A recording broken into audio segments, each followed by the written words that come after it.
ایک عظیم حکمران اور ایک عظیم شہنشاہ مغلیہ سلطنت کے بانی ظہیر الدین بابر کی ہاتھ سے لکھی ہوئی تذکرہ بابری، یہ ایسی کتاب ہے کہ اس میں آپ کو اس دور کے تقریباً تمام اہم واقعات، حالات اور طور اطوار، طریقہ کار جو کہ بر صغیر میں رائج تھے، ان سب کی انفارمیشن ایک جلد کے اندر آپ کو مل جائے گی۔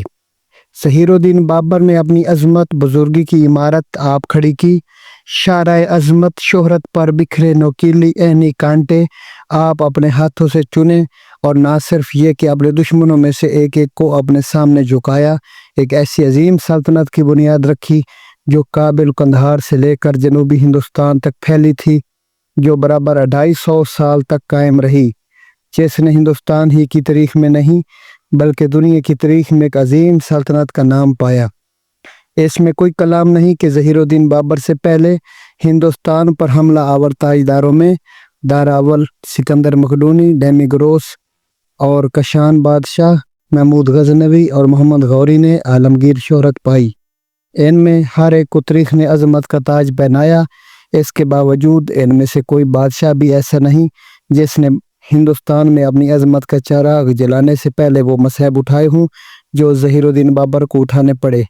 ان میں سے کسی کو بھی جنگلوں میں مہینے ننگو پاؤں، ننگے سر، بلا یار و مددگار، آوارہ خرامی کی ذلت سے دوچار ہونا نہ پڑا تھا۔ ظہیر الدین بابر اپنے سے پہلے کے تمام بادشاہوں سے اس اعتبار سے حد درجہ منفرد ہے، وہ کسی قسم کے سہارے کے بغیر آپ اپنے پاؤں پر کھڑا ہوا اور اپنی دنیا آپ آباد کی۔ ظہیر الدین بابر کی یہ خصوصیت بھی اسے دنیا کے تمام عظیم بادشاہوں میں امتیاز بخشتی ہے۔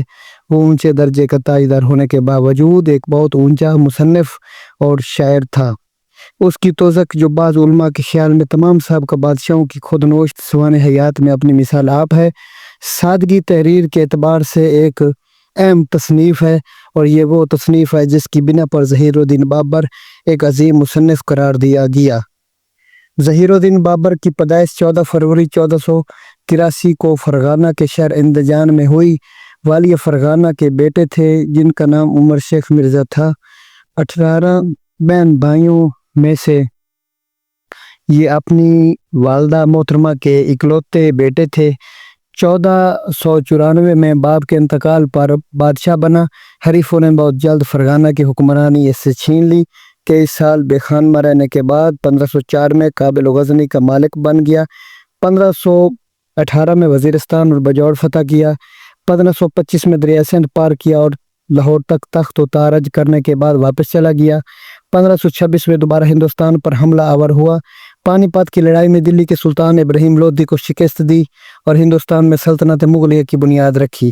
اگلے 4 برسوں میں پنجاب، راجستھان، سندھ، بنگال، بہار فتح کیے۔ 1530 میں مختصر علالت کے بعد آگرہ میں انتقال کیا۔